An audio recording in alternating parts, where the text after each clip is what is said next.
టైంలో చేసే ఒక మేజర్ మిస్టేక్ గురించి అయితే మాట్లాడకూడదు. దాన్ని కదిలిస్తే ఫ్రాక్చర్ అనేది ఇంకా ఎక్కువ అవుతుంది.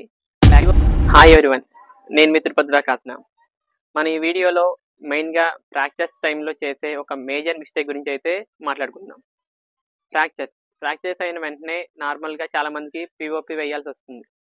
ఈ పిఓపి వేసిన తర్వాత చాలామంది అనుకునేది ఏంటంటే ఆ పిఓపి వేసిన చెయ్యిని కానీ కాళ్ళు కానీ కదిలించకూడదు. దాన్ని కదిలిస్తే ఫ్రాక్చర్ అనేది ఇంకా ఎక్కువ అవుతుంది, లేకపోతే ఫ్రాక్చర్ అనేది సరిగ్గా హీల్ కాదు అని అందరూ అనుకుంటూ ఉంటారు. కానీ ఇది 100% రాంగ్. మనం పిఓపి వేసిన ఆ జాయింట్ని తప్పితే పైన జాయింట్ని అలానే కింద ఉన్న జాయింట్స్లో ఉన్న అన్ని మూమెంట్స్ మనం చేయొచ్చు.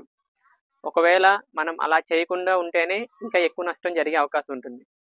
ఒకవేళ ఉదాహరణకి మనకి మోచేయిలో అంటే ఎల్బోలో కనుక ఫ్రాక్చర్ అయితే పిఓపి వేస్తే మనం కిందన్న జాయింట్స్ అంటే ఫింగర్స్ని బ్రిస్ట్లో మూమెంట్ మనకి పిఓపి తీసిన తర్వాత ఆ ఎల్బోతో పాటు ఈ జాయింట్స్ కూడా స్టిఫ్నెస్ అంటే బిగుసుగా ఉండడంతో పాటు స్వెల్లింగ్ కూడా అంటే వాపు కూడా వచ్చే అవకాశం ఉంటుంది.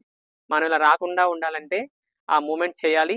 దాంతో పాటు ఈ చేతిని కానీ ఆ కాళ్ళను కానీ బాడీ హైట్ కంటే ఎలివేషన్లో ఉంచాలి. ఒకవేళ ఏ మూమెంట్ చేయాలి ఏ మూమెంట్ చేయకూడదు అని మనకు తెలియకపోతే మనకి పిఓపి వేసిన ఆర్థోపెడిషియన్ కానీ లేకపోతే దగ్గరలో ఫిజియోథెరపిస్ట్ని కానీ కనుక్కుంటే ఈ మూమెంట్స్ గురించి చెప్తారు.